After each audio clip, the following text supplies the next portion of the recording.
everyone, this is Daniela Cowen. Welcome to day 14 of The Calling. In today's session, we'll be focusing on the power of stillness. I hope you enjoyed yesterday's session with Christy Pinto on the importance of self-appreciation. In this session, we're going to be focusing on what stillness is, why the need for stillness, and how you can incorporate the practice of stillness into your everyday life.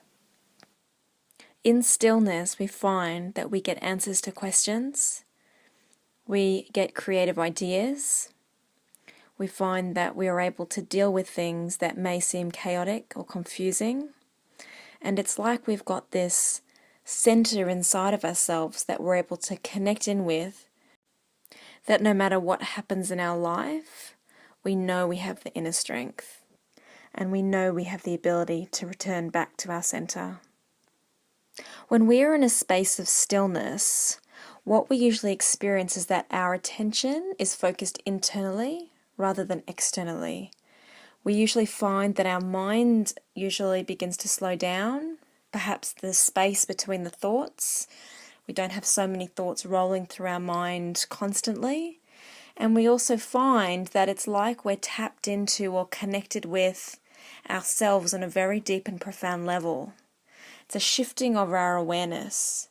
There are many different ways that we can cultivate stillness and what I call calm as well, which goes along with stillness. And, for some people it may be when they're in a busy situation or a chaotic environment that they turn their focus towards their breath and their breathing. And by simply doing that, it begins to still their mind as they begin to bring their awareness and their focus inwards. For other people, it might be doing a meditation. For other people, it might be going out into nature, taking a walk, being with nature, being with the trees, being with the plants, and having your focus on only that, only on the present moment, as opposed to what's coming up later on that day or, rehashing something that's happened in the past. What can really bring us into a space of profound stillness is having our attention on exactly what we are doing. It's also called mindfulness meditation.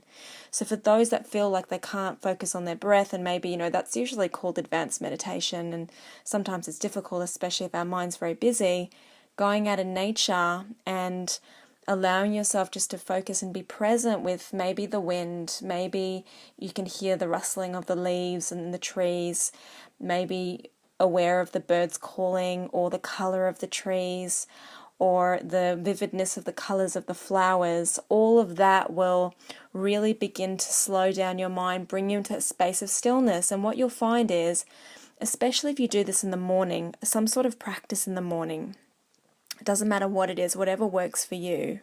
May even be listening to like instrumental music. Once you've established that space of stillness, you'll find that throughout the day you'll be able to reconnect into that place of stillness no matter what's going on.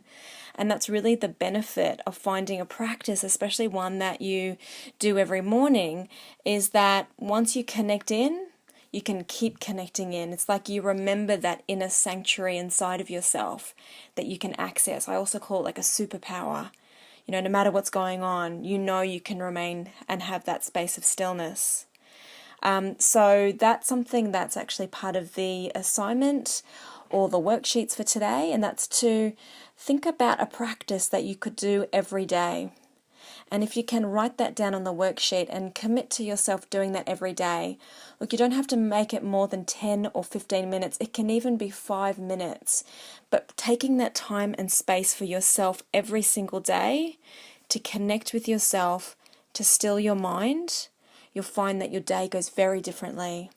So the second exercise for today is to actually take the 10 to 15 minutes today. So start it off today.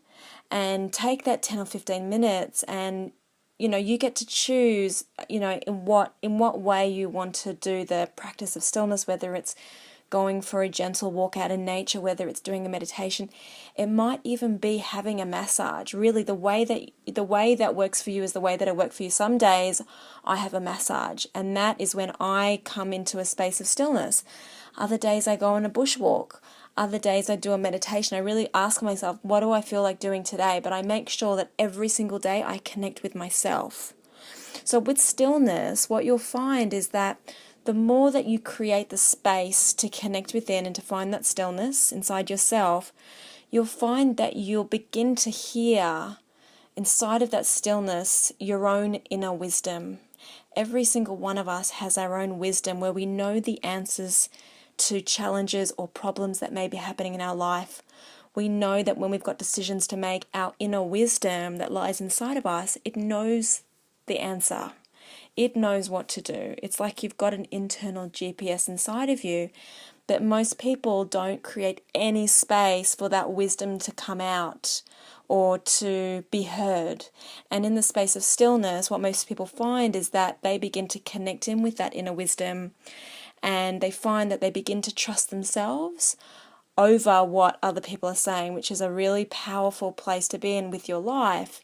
And then you are led from within. And then you'll find that that leads you to your life purpose, that leads you in the highest road on a path of ease and grace. Because know that that wisdom inside of you can see the past, can see the present, can see the future. And whatever it feels is the right decision, you can trust that it's going to be for the highest good of yourself and everyone around you. So that's it for today on the power of stillness. And this is day 14. Tomorrow we're going to be completing the journey of the calling. And I look forward to completing that with you tomorrow. Bye for now.